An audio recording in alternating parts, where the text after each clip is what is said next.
자, 정극인의 상충곡 하겠습니다. 이 글의 갈래부터 먼저 정리를 한번 해볼게요. 자, 갈래는 가사 작품입니다. 서정 가사이면서 양반 가사이면서 전격 가사이죠. 우리나라 최초의 가사 작품으로 꼽히기도 하고요. 그 송순의 면왕정가랑 같이 비교를 하면서 자연 속에서 즐기는 그런 흥취, 이런 내용들을 담고 있는 그런 작품입니다. 자, 성격은 개인의 정서를 드러냈기 때문에 서정적이죠. 그리고 봄의 풍경, 경치를 아주 구체적으로 묘사를 하고 있으면서 또 자연의 친화적인 모습을 갖고 있습니다. 이런 것들을 이제 강호한정가라고도 부릅니다. 운율은 가사 작품이기 때문에 4음보이고요. 4음보 연속체이고요. 3, 4조는 4, 4조가 되겠죠. 자, 주제는 우리가 알고 있는 그런 강호가도, 또 안빈낙도가 주제가 되겠습니다. 이 안에서 한번 내용을 현대어로 풀이를 하면서 같이 학습을 해보도록 할게요. 자, 우리 서사 부분부터 한번 보겠습니다. 서사 부분, 현대어 풀이는 같이 읽어드리면서 이걸 쓰려고 하면 너무 양이 많기 때문에 직접 읽으면서 중요한 부분들을 해석을 하도록 할게요. 흥진에 묻힌 분내 이렇게 되어 있습니다. 현대어로 해석을 하면은 속세에 묻혀 사는 분들아 라고 얘기를 하고 있어요. 여기에 나오는 이 흥진이라고 하는 부분을 한번 해석을 하면 불굴, 홍자, 그리고 먼지, 진짜예요. 그러니까 붉은 먼지를 뜻합니다.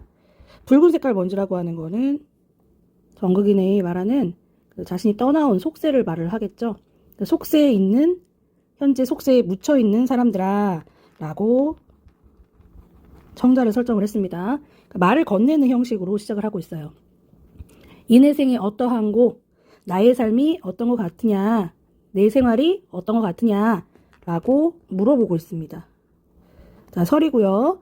내 생활에 대한 자부심이 있다라고 하는 것을 알 수 있겠죠. 그러니까 내 생활이 어떤 것 같니?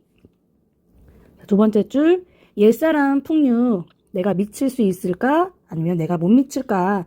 내가 옛사람들의 풍류를 미칠 수 있을 것 같다 라고 하는 것이죠. 그러니까 내가 그만큼 자연에서의 삶에 대해서 만족을 하고 즐거움을 느끼고 있다 라고 하는 걸 알 수 있고요.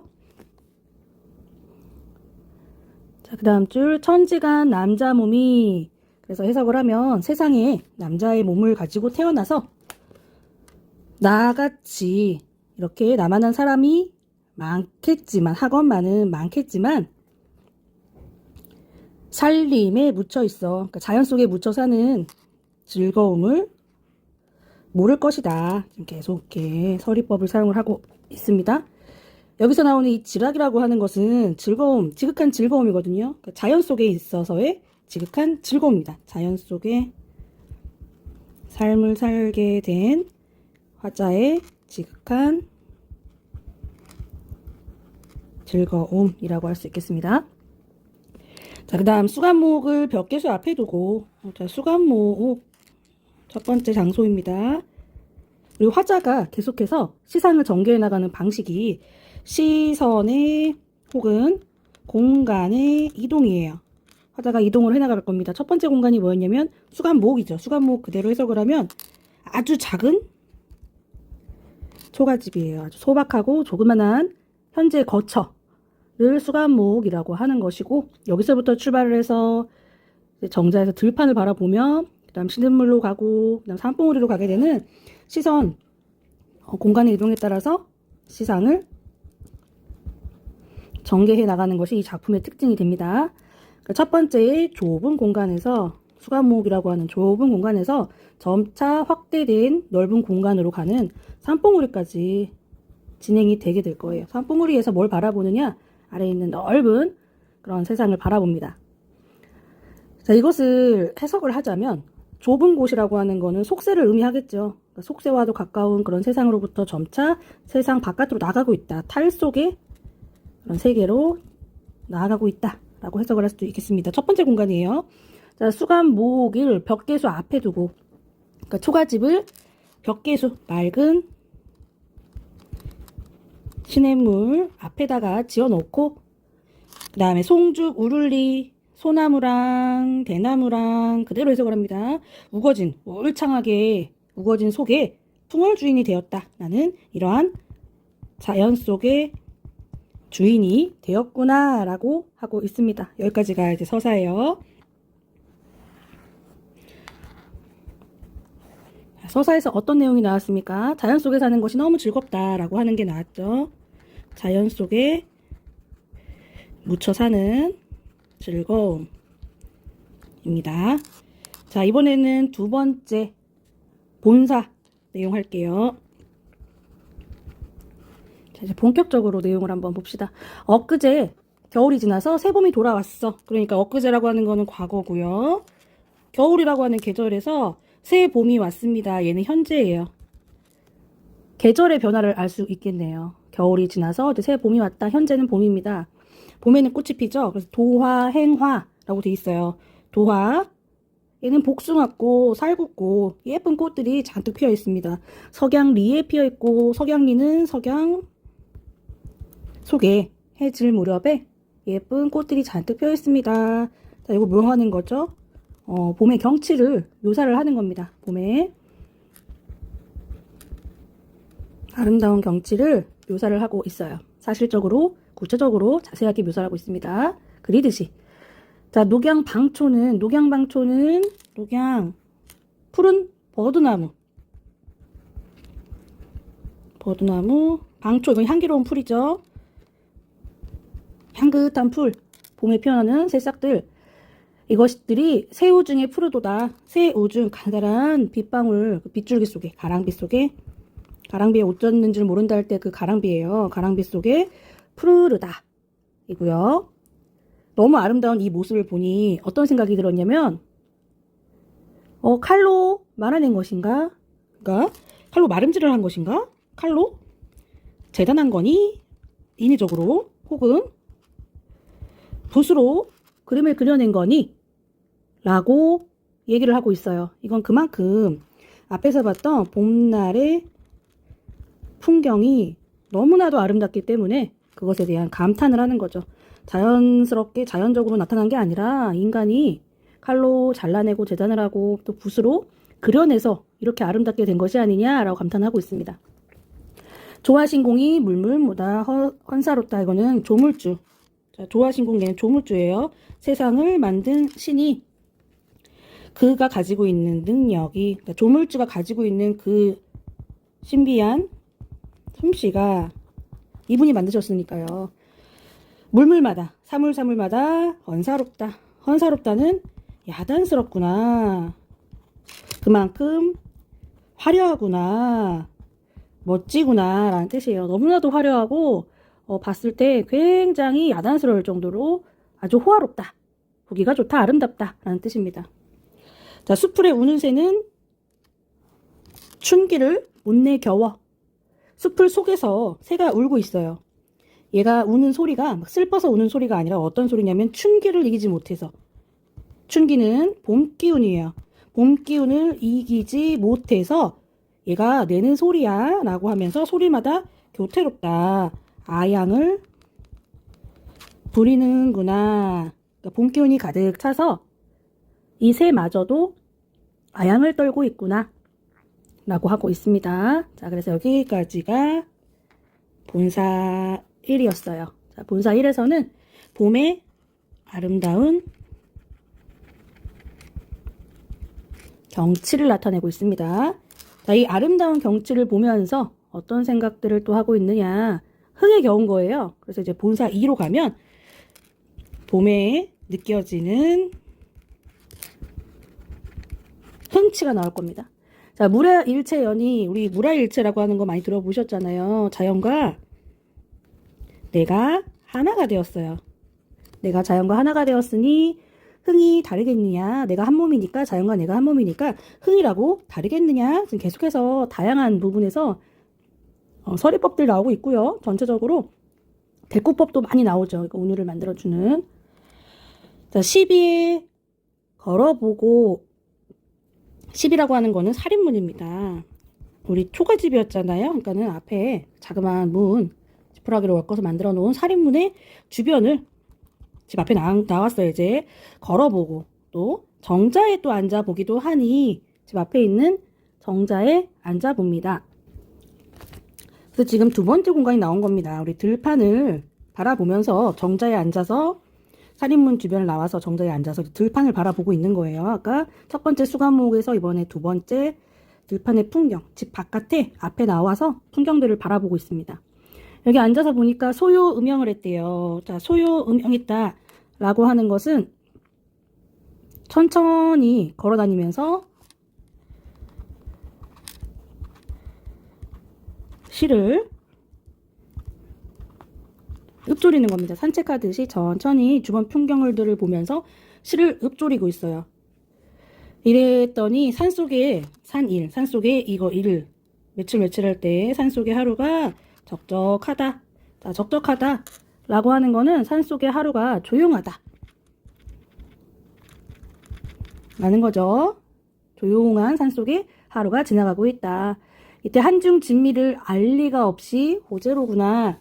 한중에 있는 진미라고 하는 건 한가로운 가운데 천천히 걷고 있으니까 한가로움 속에 진정한 의미로 느낄 수 있는 참다운 즐거움.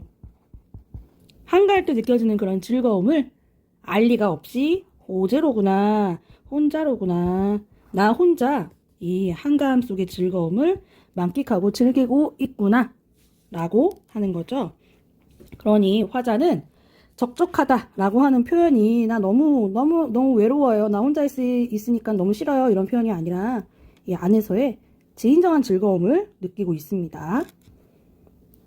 자, 그 다음에 이제 두 번째 장 준비를 하시고요. 두 번째 장은 이제 본사 3이죠.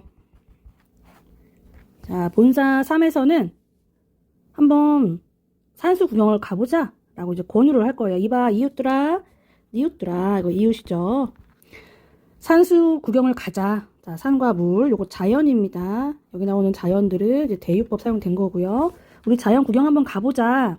답청을 한 오늘하고, 답청이라고 하는 거는 산책이죠. 푸른색을 밟고 천천히 걷는 거예요. 그 다음 욕기라고 하는 것은 냇물에서, 시냇물에서 목욕을 하는 겁니다. 몇 감는다고 하는 거, 목욕하는 거.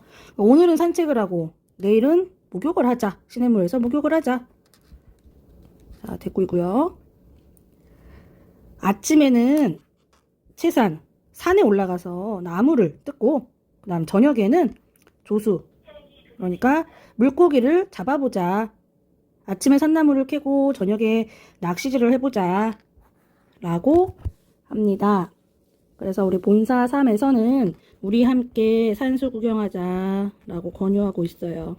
너무 즐겁고 행복하니까 혼자 하기가 아쉬운 거예요. 아까운 거예요. 다른 사람들도 같이 하자 라고 하는 거고요. 자, 이제 본사 4 가겠습니다. 본사 4에서는요, 술이라고 하는 소재가 나와요. 갓 괴어 닉은 술 이렇게 돼 있죠. 괴어, 그러니까 갓 만들어서 이제 발효를 시켜가지고 예쁘게 만들어서 이제 좋은 그런 곡식들을 준비해가지고 잘 익혔어요. 알맞게 익은 술을, 옛날 술은 그 막걸리이기 때문에 이거를 고운 채반이나 아니면 이런 천 같은 거, 지금 보면은 갈건으로 밭아놓고 이렇게 되어 있습니다. 갈건이라고 하는 거는 칡배로 만든 두건이에요. 그 배 보자기를 놓고 그 위에다가 만들어 놓은 술을 부어서 맑은 청주를 걸러서 먹습니다. 그래서 이 술을 준비를 해놓고 뭘 하냐면 꽃가지를 꺾어가지고 술을 놓고 먹으리라. 숫자를 세면서 먹으리라. 내가 몇 잔 먹는지 한 잔, 두 잔, 세 잔, 네 잔 이렇게 잔수를 세면서 먹으리라. 이때 화풍은 화창한 바람이 있는 그대로 지적을 합니다. 건듯 잠깐 불어와서 어디선가 봄바람이 잠깐 불어왔어요. 문득 불어왔어요. 자기도 모르는 사이에 불어와서 녹수를 건너오니 녹수, 이거 푸른 시냇물을 건너오니 청향은 잔해졌다. 맑은 향기, 청향이라고 하는 건 맑은 향기죠. 자, 향기 후각이고요. 맑다, 이거 시각이에요. 그래서 후각의 시각화, 공감각적 심장으로 볼 수가 있겠습니다. 맑은 향기는 술잔에 가득하고 잔에 치고 꽉 차게 잔에 가득 부었고 붉은 꽃잎은 붉은 색깔의 꽃잎은 옷 위에 떨어진다 라고 하는 거. 아주 아름다운 그런 봄 풍경 안에서 술을 마시고 있는 장면입니다. 이때 준중이 비었거든. 술동이가 계속 한 잔 두 잔 마시다 보니까 비어있으면은 나에게 알려라. 소동 아이한테 심부름하는 아이에게 시켜가지고 주가에 술을 파는 집에 술이 있습니까? 라고 물어본 다음 어른은 지팡이를 짚고 아이는 술을 메고 그리고 미음완보에서 미음완보 작은 소리로 읊으면서 천천히 또 걸어오는 거 천천히 걷는 것이에요. 앞에서 소요 음영과 같은 의미라고 해석할 수 있겠죠? 자, 여기에서 이제 시냇물에 혼자 앉아 있습니다. 자, 세 번째 장소예요. 시냇물로 나왔죠? 시냇물로 나와서 혼자 앉아서 그 다음 명사 좋은 물에 명사라고 하는 것은 이거는 모래 아주 가느다란 물에 가느다란 모래가 이렇게 있고요. 그 위에 물이 흘러가면 좋은 물이 되는 거예요. 좋다라고 하는 것은 우리가 알고 있는 좋다의 뜻이 아니라 깨끗하다. 깨끗한 물이 되는 거죠. 가라앉고 불순물은 가라앉고 맑은 물이 위에 둥둥 떠서 맑은 시냇물 그대로 해석을 하면은 맑은 시냇물이에요. 이 맑은 시냇물에 뭐를 하냐? 잔을 씌어 부어들고 잔을 씻어서 거기에다가 새로운 술을 따라서 마신다 라는 겁니다. 청류를 굽어보니 자 청류 맑은 시냇물들을 굽어서 보니까 여기에 깨끗한 이 맑은 시냇물을 위에서 봤더니 떠오느니 도화로다. 거기 물에 떠내려와요. 뭐가 떠내려오느냐? 도화. 아주 아름다운 그런 복숭아 꽃이 둥둥둥둥 거기에서 떠내려옵니다. 이걸 보면서 무슨 생각을 하느냐? 시냇물이 맑고 예쁜 꽃이 떠내려오죠? 무릉이 가깝구나. 자, 무릉도원이라고 하는 우리 천국과도 같은 유토피아도 같은 그런 공간이 나와요. 이곳이 바로 무릉도원이냐? 무릉도원이 가깝구나. 무릉도원이 여기에서부터 가까이 있구나. 라는 거고 저 매이 긴거인고 저 들이 바로 그 곳인가? 저 들판이 바로 그것인가? 여기가 바로 내가 생각했던 그 천국이 맞느냐? 라고 하고 있어요. 자, 그래서 우리 본사 네 번째 쭉 내려와서 여기까지는 자, 흥치에 겨워서 술을 한잔 하면서 술과 풍류를 가지고 즐거워하고 있는 모습을 볼 수가 있겠죠. 자, 그 다음 본사 이번에는 다섯 번째입니다. 자, 본사 다섯 번째. 자, 이제 산봉우리 올라갈 거예요. 봉도 나옵니다. 네 번째. 산봉우리. 산의 높은 봉우리에 올라가가지고 구름 속에 앉아봤대요. 그러니까 이 산봉우리 자체가 높이가 굉장히 높은 거예요. 구름 속에 앉아 있는 것처럼 아래를 내려다보는 거죠. 자, 구름 속에 있는 것처럼. 자, 송간세로의 소나무 숲 사이에 세로 아주 가느다란 길, 좁은 길. 소나무 숲 사이에 난 좁은 길로 두견화를 붙여들고 두견화, 이건 진달래. 봄에 피는 붉은 색깔 꽃 진달래를 잡아서 들고 산봉우리 위에 급하게 올라가서 구름 속에 앉아봤다. 그랬더니 눈에 뭐가 보이느냐? 천촌만락이 보입니다. 천촌만락. 자, 천촌만락은 수많은 마을들이 보이는 거예요. 내 눈 속에 그 마을들의 모습들이 곳곳이 벌어있네. 여기 벌려져 있다. 연하일이는 연하일이 비유를 한 건데요. 안개, 또 노을, 그다음 햇살이 휘한데요. 빛나는 햇살. 앞에서 말을 하면은 아름다운 자연 되겠습니다. 이 자연이 마치 금수를 재폈는 듯 보인대요. 금수라고 하는 거는 술을 놓은 비단을 말을 하는 거예요. 비단 위에 술을 놓은 것처럼 쫙 펼쳐져 있구나. 그 산봉우리에서 바라본 아래 동네에 지금 정읍이라고 하는 그 처가댁 시골로 가가지고 그 주변 동네를 봐요. 굉장히 아름답구나 라고 하고 있죠. 엊그제 검은들이 왜 검은들이냐면은 엊그제 겨울이었잖아요. 그러니까 겨울에는 그 들판의 모습들이 까맣습니다. 생명체도 없고요. 이제 다 지볼놀이 끝나고 까만 색깔의 겨울이었던 계절이 봄빛으로 유효하다. 봄빛, 이제 봄이 된 거예요. 겨울에서 봄으로 계절이 바뀌었구나. 유효하다. 신록이 빛나고 있다. 봄에 푸르푸르 새싹들이 돋아서 푸른 색깔로 아름답게 생명력 있는 모습으로 변하였구나. 라고 하고 있어요. 자, 그래서 여기 본사 5번째에서는 산봉우로 올라갔습니다. 산봉우리에서 봄의 경치를 바라보고 있는 모습을 볼 수가 있어요. 자, 이제 마지막으로는 결사예요. 결사. 자, 결사에서는 나는 그래서 너무나도 행복하다. 내 삶이 만족스럽다. 이렇게 하겠죠. 공명도 나를 꺼리고 부기도 나를 꺼린다. 자, 공명, 부기공명. 부기공명이라고 하는 것들이 모든 사람들이 다 원하는 거겠지만 얘네가 나를 꺼린다. 내가 꺼리는 것이 아니라 얘네가 꺼린다. 라고 주객이 전도된 표현을 보여주고 있어요. 청풍명월이, 우리 청풍명월은 맑은 바람, 그 다음 명월은 밝은 달이잖아요. 청풍명월이라고 하면은 또 자연을 의미를 하는 거겠고요. 왜 어떤 벗이 있을까? 이 자연 외에 나에게 다른 벗이 있겠어? 없어? 라는 거죠. 나에게는 이 자연이 바로 벗이다 라는 뜻이에요. 자, 이제 3번째 페이지 보시고요.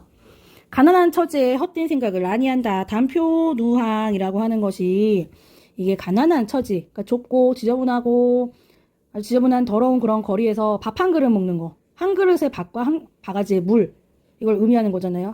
밥 한 그릇 그리고 물 한 바가지. 그만큼 가난한 생활. 선비의 입장에서는 청빈하다 라고도 표현을 할 수 있겠죠. 청빈한 그런 생활을 의미를 해요. 나의 이런 가난한 처지에 흐트내음, 쓸데없는 그런 헛된 해음, 생각을 하지 않는다.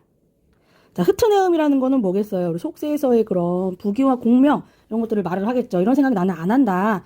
아무튼 한평생 즐거움을 누리는 게 아무튼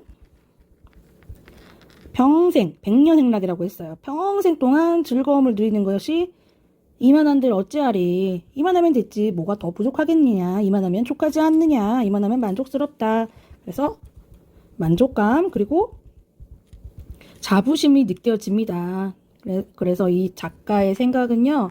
현재 나는 비록 부귀와 공명은 없지만 안빈낙도의 삶을 살면서 아주 만족스럽게 지내고 있습니다. 라고 하고 있어요.